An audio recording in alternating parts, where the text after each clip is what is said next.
पानी इस पूरे यूनिवर्स में केवल इस धरती पर पाया जाने वाला एकमात्र ऐसा पदार्थ जिसका ना कोई रंग है, ना आकार और ना ही कोई टेस्ट। सबसे सॉफ्ट, सबसे सरल, लेकिन अपने आप में अनेक रहस्यों को समेटे हुए इस धरती के 71% हिस्से पर राज करने वाला पानी, जो धरती के ऊपर भी है और धरती के नीचे भी, जो कभी बादल बनकर आसमान में उड़ता है तो कभी पानी बनकर धरती पर बरसता है, जो विशाल पर्वतों पर ठोस बर्फ बन जम जाता है, जो प्रलय भी है और पालनहार भी। लाइफ का सबसे जरूरी तत्व पानी, जिसे विज्ञान आज एक जीवित पदार्थ मानता है। इस धरती का एकमात्र ऐसा तत्व जो लिक्विड, सॉलिड और गैस तीनों रूपों में पाया जाता है। एक ऐसा पदार्थ जो भौतिकी के मूलभूत सिद्धांतों को चैलेंज करता है। इस धरती के चारों तरफ फैली एक विशाल, अनबुझ, अनसुलझी और रहस्यमय पहेली, पानी, जिसमें अपने आसपास की सारी जानकारी को वर्षों तक एक कंप्यूटर की तरह स्टोर रखने के लिए खुद की मेमोरी भी है और खुद की बुद्धि भी। पानी जो किसी भी भाषा में बोले गए शब्दों को ही नहीं, बल्कि बिना बोले, बिना किसी स्पर्श के इंसानी दिमाग में चल रहे पॉजिटिव, नेगेटिव विचारों और भावनाओं तक को समझकर उसके अनुसार खुद के मॉलिक्यूल स्ट्रक्चर को बदलकर अपनी प्रतिक्रिया देने की विलक्षण क्षमता रखता है। दोस्तों, आज इस वीडियो में आप कुछ ऐसा जानेंगे जो हमेशा के लिए न केवल पानी के प्रति बल्कि आपका खुद के प्रति दृष्टिकोण बदल देगा। और यकीन मानिए, यह मेरा दावा है, आपका बदला हुआ दृष्टिकोण आपकी लाइफ में लाएगा एक बहुत बड़ा सकारात्मक बदलाव। बस इस वीडियो की एक भी लाइन को बिना मिस किए हुए वीडियो को एंड तक जरूर देखना। कैसे और कहां से आया पानी इस धरती पर? इसे कहीं से लाया गया या फिर यह पहले से ही धरती पर मौजूद था? ऐसे अनेक रहस्यों की खोज में विज्ञान कई प्रयोग करता आ रहा है। वर्षों की मेहनत से विज्ञान आज पानी के बारे में जो कुछ भी थोड़ा बहुत जानने का दावा करता है, वह इस पानी के अनसुलझे रहस्यों की विशालता के आगे केवल एक शुरुआत मात्र है। पिछले कुछ वर्षों से आधुनिक टेक्नोलॉजी की मदद से किए गए हजारों प्रयोगों से यह बात सामने आई है कि पानी में खुद की मेमोरी और अपनी एक बुद्धि भी होती है। सुनने में आपको थोड़ा अजीब जरूर लगेगा कि पानी में खुद की बुद्धि इम्पॉसिबल, लेकिन असंभव सी लगने वाली यह बात आज वैज्ञानिक रूप से साबित हो चुकी है। मत भूलिए कि इंसानी ब्रेन में भी तो 80% पानी ही है।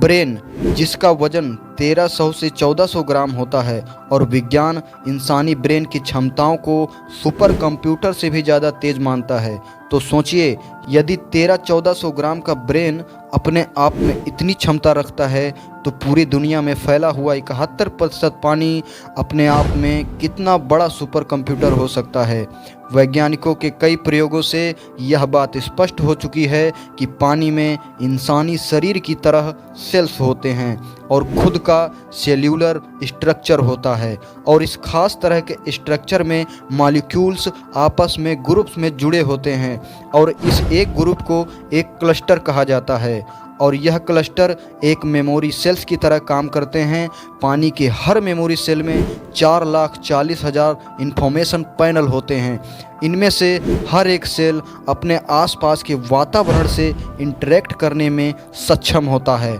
आज विज्ञान हैरान है कि किसी एक पदार्थ में ऐसी अद्भुत क्षमताएं और सूक्ष्म एनर्जी कैसे हो सकती है। पिछले कुछ वर्षों में पानी पर किए गए अनुसंधानों के आधार पर आज पानी को एक लिक्विड कंप्यूटर भी कहा जा रहा है। आपका स्पर्श, आपकी प्रार्थना, आपके शब्द, यहाँ तक कि केवल विचारों मात्र से भी पानी के स्ट्रक्चर में बदलाव आ जाता है, और पानी का यह बदला हुआ स्ट्रक्चर आपको भी भीतर से बदलने की अद्भुत क्षमता रखता है। पानी पर शब्दों का, भावनाओं का और माहौल का क्या प्रभाव पड़ता है, और पानी कैसे तुरंत अपनी प्रतिक्रिया देता है, यह जानने के लिए वैज्ञानिकों ने पिछले कुछ वर्षों में कई प्रयोग किए हैं। जैसे एक ही जगह से लाए गए 2 गिलासेस में पानी डाला गया, और फिर उनमें से एक गिलास में रखे पानी को केवल बुरे शब्द बोले गए, जैसे तुम बहुत बेकार हो, तुम अच्छे नहीं हो, आदि। इसी तरह दूसरे गिलास में रखे पानी को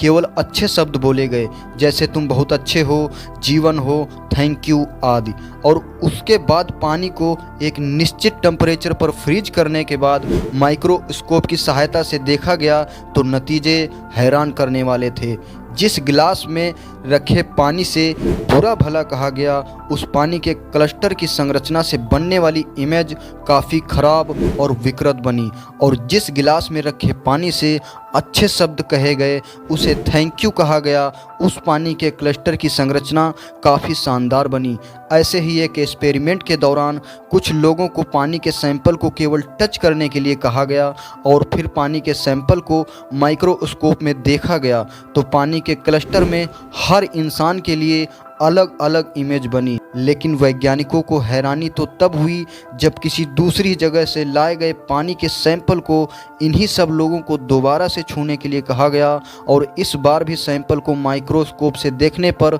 हर छूने वाले इंसान के लिए पानी में बनने वाली इमेज वैसी ही थी जैसे पहले बनी थी। ऐसा कितनी बार कहीं के भी पानी के साथ दोहराने पर परिणाम एक जैसे ही रहे। हर जगह से लाए हुए पानी के सैंपल ने एक निश्चित व्यक्ति के लिए एक निश्चित इमेज बनाई, और इसी तरह पानी के कुछ सैंपल के आगे ऐसे फेमस लोगों के नाम लिए गए जो इस दुनिया में जीवित तक नहीं थे। और हैरानी की बात तो यह थी, यदि किसी अच्छे व्यक्तित्व वाले इंसान का नाम जैसे मदर तेरेसा का नाम लिया गया तो पानी ने बहुत ही अच्छी और खूबसूरत इमेज बनाई, और जब नाम किसी बुरे या बदनाम फेमस इंसान का लिया गया जैसे हिटलर, तो पानी ने काफ़ी ख़राब इमेज बनाई। और यह एक्सपेरिमेंट एक बात की तरफ इशारा करता है कि शायद पानी में सैकड़ों या फिर हज़ारों साल पहले का भी डाटा स्टोर रहता है, या फिर पानी का अपना खुद का कोई ऐसा नेटवर्क सिस्टम है जिसके माध्यम से पूरी दुनिया का पानी आपस में कनेक्ट रहता है, और शायद इन कनेक्शन की वजह से ही पानी इंसानी ब्रेन में चल रहे विचारों को बिना बोले भी समझ सकता है, क्योंकि इंसानी ब्रेन में 80% और बॉडी में 71% पानी है। दोस्तों, आज विज्ञान के पास ऐसे उपकरण मौजूद हैं जिनकी मदद से पानी में मौजूद एनर्जी को मापा जा सकता है। जो विज्ञान धर्म और आस्था पर केवल प्रश्न उठाता था, आज वही विज्ञान इन इंस्ट्रूमेंट की मदद से इस बात की पुष्टि कर रहा है कि धार्मिक स्थान पर शुद्धिकरण या दिए जाने वाले पानी में प्रार्थना और मंत्रों की ऊर्जा से कुछ विशेष प्रभावशाली गुण आ जाते हैं। एक एक्सपेरिमेंट के दौरान सुबह एक ही नल से 2 बोतल में पानी भरा गया, और उनमें से एक बोतल को एक ऐसी चर्च में रखा गया जहां साल की सबसे विशेष प्रार्थना होने वाली थी, और जिस प्रार्थना में भाग लेने के लिए बहुत से लोग इकट्ठा होते थे, और वे सभी प्रार्थना के बाद उस चर्च में रखे हॉली वाटर को कुछ पानी अपने साथ ले जाते थे, जिसमें लोगों की विशेष आस्था थी। उस चर्च में प्रार्थना के तुरंत बाद वैज्ञानिक प्रयोग के लिए रखे गए नॉर्मल नल के पानी को वापस लैब में लाया गया, जहां उस पानी को चेक करने पर पाया गया कि सिंपल पानी के क्रिस्टल एक डिफ्यूज बल्ब की तरह थे, जबकि जो पानी कुछ घंटों के लिए चर्च में रखा गया था उसके क्रिस्टल की आकृति बहुत ही सुंदर स्टार की आकृति बनी थी, जिससे यह बात साबित हुई कि किसी भी पवित्र स्थान के पानी की संरचना बहुत ही स्ट्रॉन्ग, सुंदर और स्टेबल बन जाती है। और इतना ही नहीं, जब इस पानी की कुछ मात्रा को 60 लीटर नॉर्मल पानी में डाला गया तो नॉर्मल पानी भी हॉली वाटर की तरह ही हो गया, यानी कि पानी अपनी प्रॉपर्टी को ट्रांसफ़र भी कर सकता है, यानी कुछ मॉलिक्यूल पानी के बाकी मॉलिक्यूल को भी बदल देते हैं। विज्ञान ने ऐसे ही एक प्रयोग के दौरान पवित्र स्थान से लाए गए पानी को बीमार जानवरों और मरते हुए प्लांट्स पर डाला गया, तो मरते हुए प्लांट्स कुछ ही समय में फिर से खिल उठे और बीमार जानवर तेजी से ठीक होने लगे। विज्ञान आज पानी के चमत्कारों के बारे में जानता तो है, लेकिन यह कैसे संभव होता है, यह विज्ञान की समझ से बाहर है।